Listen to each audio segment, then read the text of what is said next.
सब खुशी की बात है कि आज देश दुनिया की 6वें नंबर की इकोनॉमी बना है। इस कार्यकाल का ही वो गौरव का काल है और इसके सब हम सभी भागीदार हैं।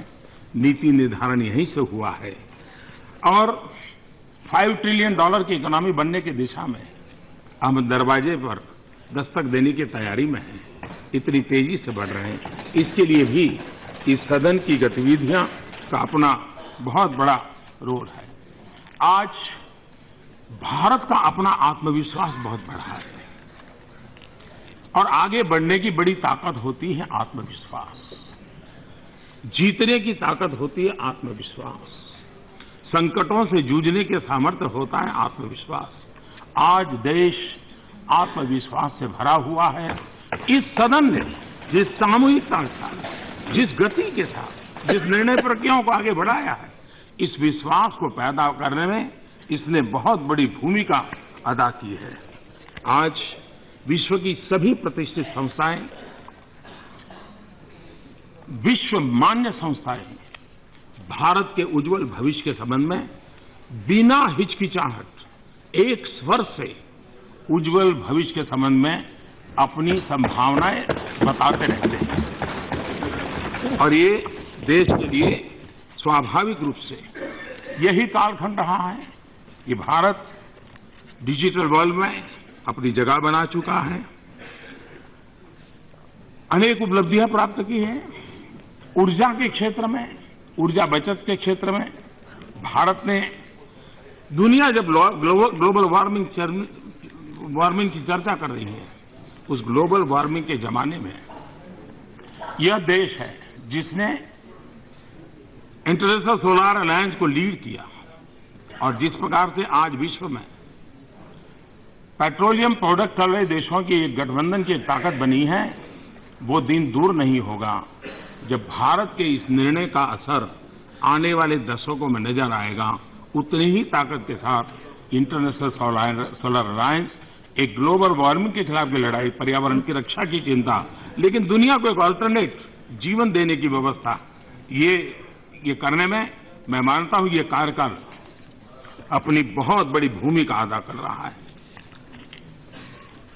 स्पेस की दुनिया में भारत ने अपना स्थान बनाया है, लेकिन अधिकतम सैटेलाइट लॉन्च करने का काम इसी कार्यकाल ने दुनिया के लिए भारत की एक हमारी एक ताकत को बढ़ावा है। एक लॉन्चिंग पैड के रूप में आज विश्व के लिए भारत एक डेस्टिनेशन बना है। वो इकोनॉमिक एक्टिविटी का भी एक सेंटर बनता चला जा रहा है। मेक इन इंडिया की दिशा में, मैन्युफैक्चरिंग के क्षेत्र में भारत आज आत्मनिर्भरता के साथ आगे बढ़ने की दिशा में कई कदम उठा रहा है। वैश्विक परिवेश में आज भारत को गंभीरता से सुना जाता है और मैं कभी कभी मैं कहता हूं, लोगों को भ्रम होता है कि भी मोदी हैं या सुषमा जी हैं, इसके कार्यकाल में दुनिया में हमारी इज्जत बहुत बढ़ गई है, दुनिया में वाहवाही हो रही है। और वो कहते होंगे लोग, लेकिन रियलिटी जो है वो और है। जिस रियलिटी का मूल कारण है पूर्ण बहुमत वाली सरकार। दुनिया पूर्ण बहुमत वाली सरकार को रिकॉग्नाइज करती है। 30 साल का बीच का हमारा कालखंड वैश्विक परिवेश में इस कमी के कारण देश को बहुत नुकसान हुआ है। 30 साल के बाद 2014 में, क्योंकि जब उस देश का नेता जिसके पास पूर्ण बहुमत होता है, वो जब दुनिया के किसी भी नेता से मिलता है तो उसको मालूम है कि इसके पास मैंडेट क्या है और उसकी अपनी एक ताकत।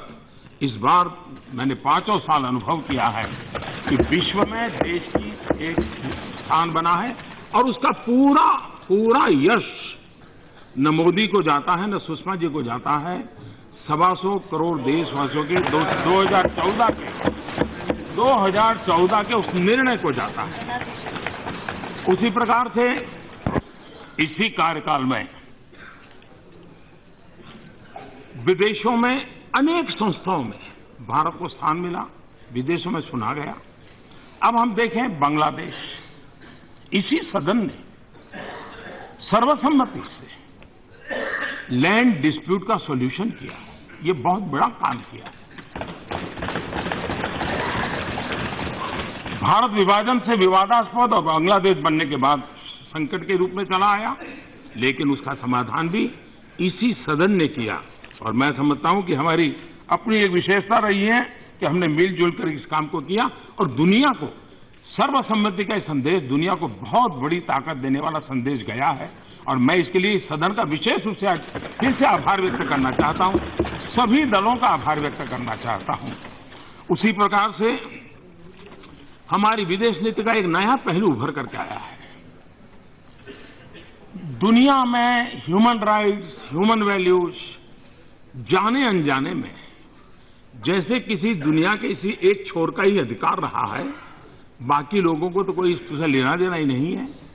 और हम तो जैसे मानव अधिकार विरोधी और इसी प्रकार की हमारी छवि बन गई, जबकि मानवता और वसुधैव कुटुंबकम की बात करने वाला यही देश, लेकिन न जाने कौन ऐसी छवि बन गई। लेकिन पिछले 5 साल में हम देखेंगे नेपाल में भूकंप आया हो, मालदीव में पानी का संकट हुआ हो,